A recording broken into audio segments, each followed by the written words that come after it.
If you buy milk, butter, or cheese in America, the price traces back to California. The state produces more than a fifth of the nation's milk, over 41.9 billion pounds every year. But a groundwater law is changing the economics beneath that supply. At one South Valley dairy, costs turn a $1.85 margin per hundredweight into negative 2 cents. This is how the Sustainable Groundwater Management Act, or SGMA, can save sinking aquifers while dismantling the assumptions that made California milk cheap. The stakes reach beyond one farm. California agriculture collected $61.2 billion in cash receipts in 2024. Milk led at $8.61 billion, ahead of almonds at $5.66 billion, and grapes at $5.64 billion. Roughly 1.69 million cows support the industry. Its advantage was not simply weather or better cattle. California dairy relied on cheap land, nearby feed, and free, unmetered groundwater. The hidden link is corn silage, the whole plant, chopped green and fermented at roughly 70% moisture. Its water weight makes transport expensive. A dairy can haul silage only 10 to 20 miles and break even, so mega dairies need nearby fields. Dry alfalfa can cross state lines, but wet silage cannot. Local groundwater is therefore part of the dairy supply chain. Those feed crops are thirsty. Alfalfa needs 30 to 60 inches each season, and corn silage needs 20 to 30. Together, they consume 27% of California's farm water, while producing only 5% of direct crop revenue. That imbalance survived for 100 years because farmers pumped without limits or meters. Aquifers fell far enough to sink the ground and dry thousands of rural wells. SGMA was created to stop that collapse.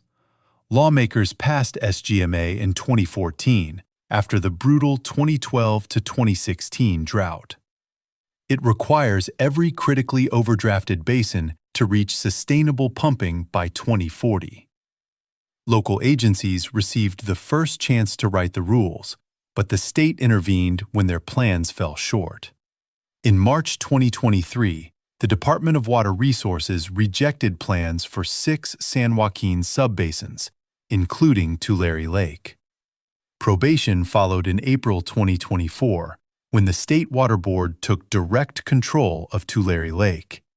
It became the first major basin placed under state authority. Probation gives groundwater an invoice. The charge begins at $300 per well, plus a state extraction fee of $20 for every acre-foot pumped in Tulare Lake.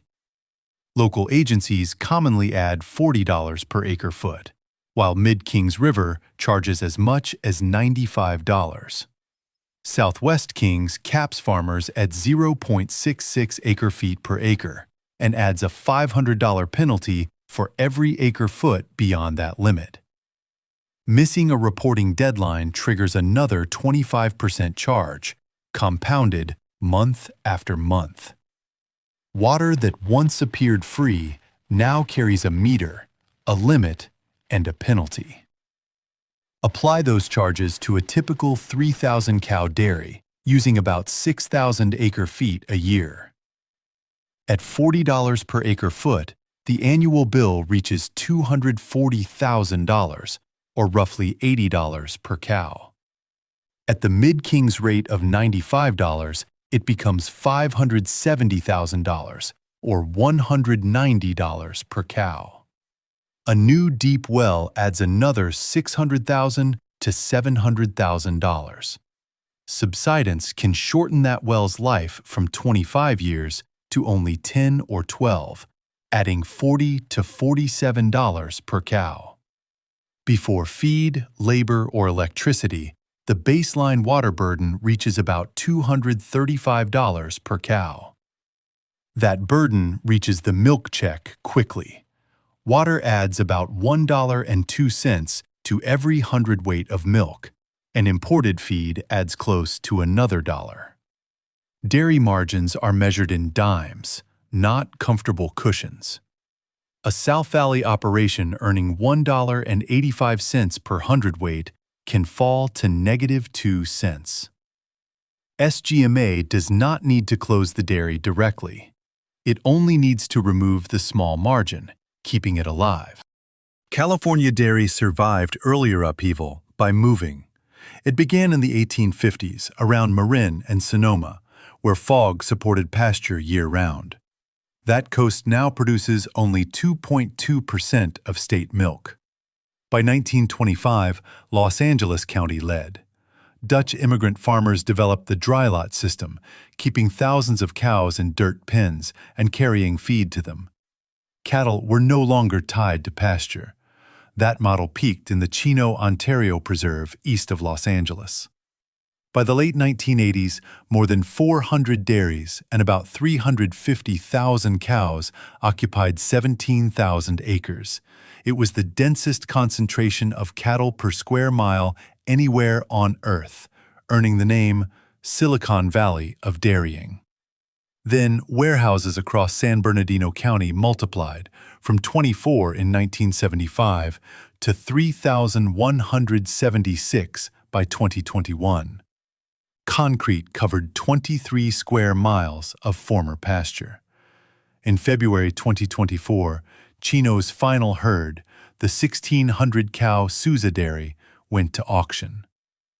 Those land sales financed another migration. Dairies crossed the Tehachapi Mountains into the San Joaquin Valley, especially Tulare, Kings, Kern, and Merced counties. By the early 1990s, California overtook Wisconsin as America's top dairy state. Today, more than 95% of its milk comes from Central Valley dairies, holding 1,000 to 5,000 cows. The move worked because land, groundwater, and feed remained together. SGMA breaks that combination. The law is projected to idle between 500,000 and 1 million acres of irrigated farmland. Roughly 388,000 of those acres are devoted entirely to feed. Alfalfa fell to 470,000 harvested acres in 2024, down from 800,000 to 940,000 a decade earlier. When water can be traded, it moves toward higher-value almonds and pistachios before thirsty forage. Feed fields are therefore among the first acres to go dark. For a dairy trapped inside the 10 to 20-mile silage radius, that is not simply a crop change. Dry alfalfa can be imported, but at a price. California dairies compete for supplies from Nevada, Utah, and Idaho against export buyers in China and the Middle East.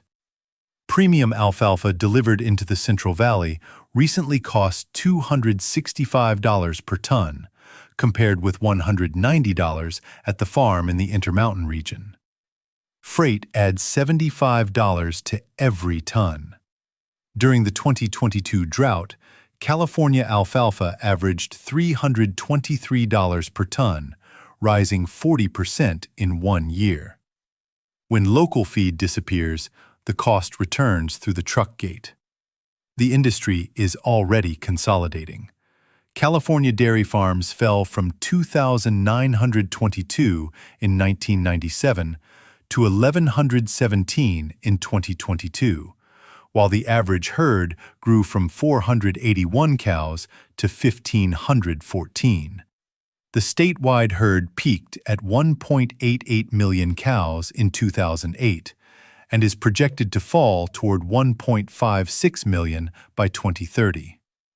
ERA Economics estimates $2.2 billion in lost dairy and beef output, 7,530 lost jobs, and 130,000 fewer cows.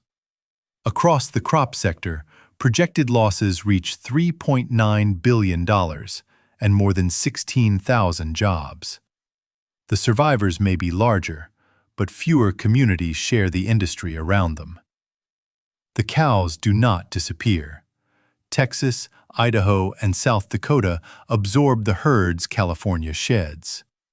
That creates a final irony, because California has the country's strictest climate rules.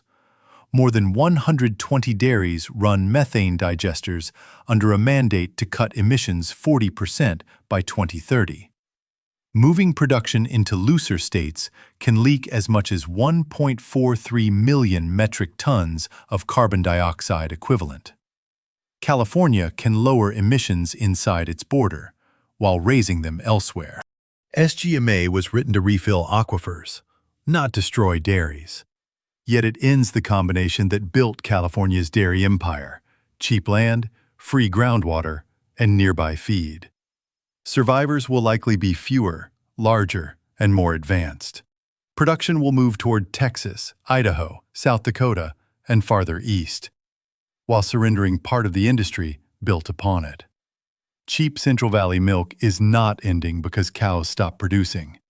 It is ending because the water beneath their feed received a price.